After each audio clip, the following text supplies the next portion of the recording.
हाय viewers, तो चलिए शुरू करते हैं आज की कहानी का सफ़र, जिसका नाम है रेत की मछली, जो कांता भारती द्वारा लिखी गई है।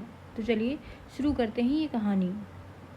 आकांक्षाओं की राख की ढेरी सी विधवा युवती भाभी और परिस्थितियों से विपन्न रमण का वह उदास घर पास पड़ोस की जिज्ञासा का केंद्र रहा है।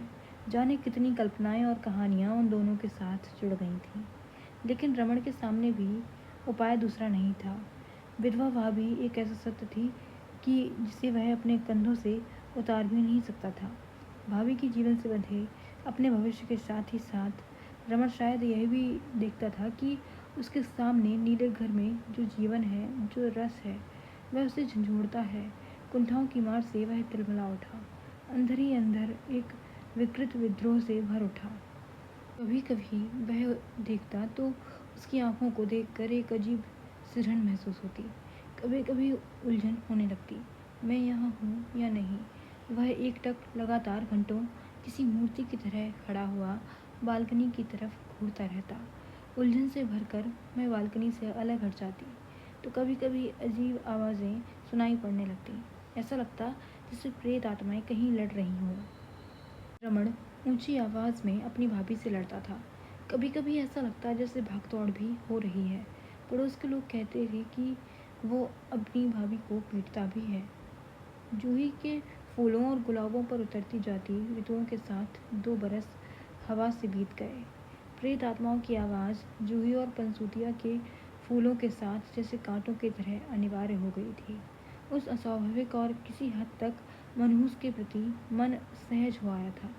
शायद एक जगह अंत स्थल में करुणा भी उभर आई थी। उसकी नियति के प्रति दयाद्र न होना शायद अमानवीय होता। कैसा संयोग था, और वह शायद संयोग ही उसकी इस नियति का कारण भी था कि आज वह युवक एक प्रेतात्मा की तरह बेचैन हो उठा था। शोभन का बचपन का दोस्त था रमण।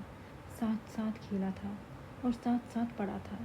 पिता और बड़े भाई की मृत्यु के बाद उसकी कच्ची उम्र में ही परिवार का बोझ उस पर आ गया था। हाई स्कूल मुश्किल से पास करने के बाद ही वह कॉलेज के बजाय दफ्तरों के चक्कर लगाने लगा था। फिर एक दिन टूटा लेकिन संतुष्ट वह रमण एक सरकारी दफ्तर से घर और घर से दफ्तर के बीच सीमित हो गया। कभी कभी सोचती कि सामने के मकान की उन मनहूस दीवारों के भीतर क्या होगा।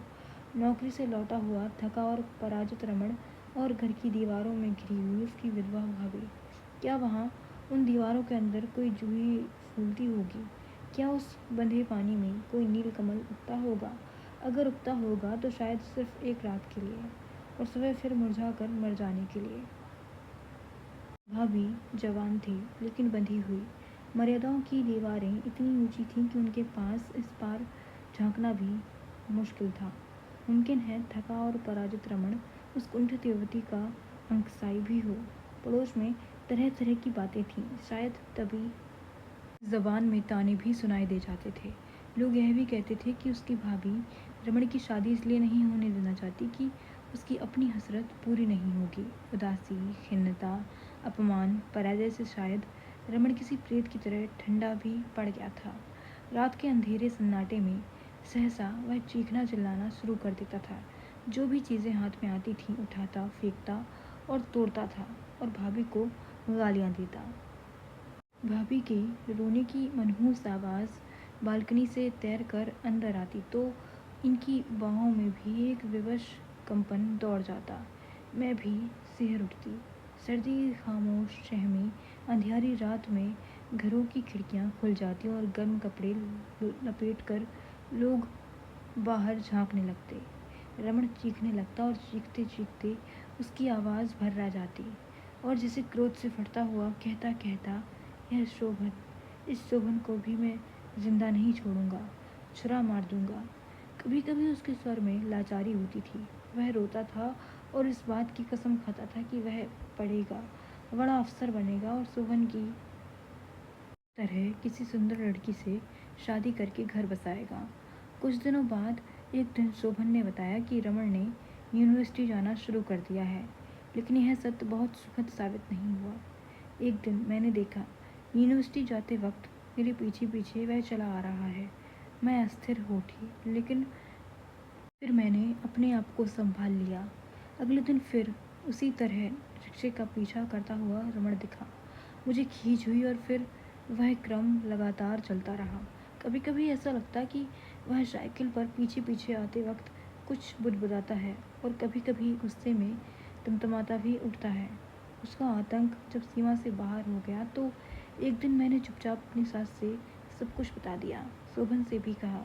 हल्की सी चिंता इनके चेहरे पर उभर कर डूब गई। फिर वे बोले, कोई बात नहीं, तुम्हारा मन पवित्र है तो रमण तुम्हारा कुछ नहीं बिगाड़ सकता। तुम उसकी तरफ ध्यान मत दो। ध्यान मैं न देती, लेकिन परिस्थिति उतनी सहज नहीं थी।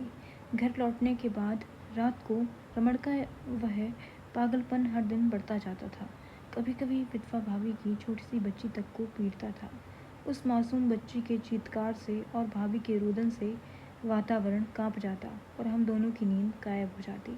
अगले रोज़ यूनिवर्सिटी जाते वक्त मेरे मन का आतंक अनचाही ही और अधिक गहरा हो जाता। कभी कभी लगता कि यूनिवर्सिटी ना जाऊँ तो अच्छा है, कोई नौकरी तो करनी नहीं। मन को समझाने की कोशिश करती। रमण का साहस या तो बढ़ता जाता था या फिर उस पर पागलपन हावी होता जा रहा था।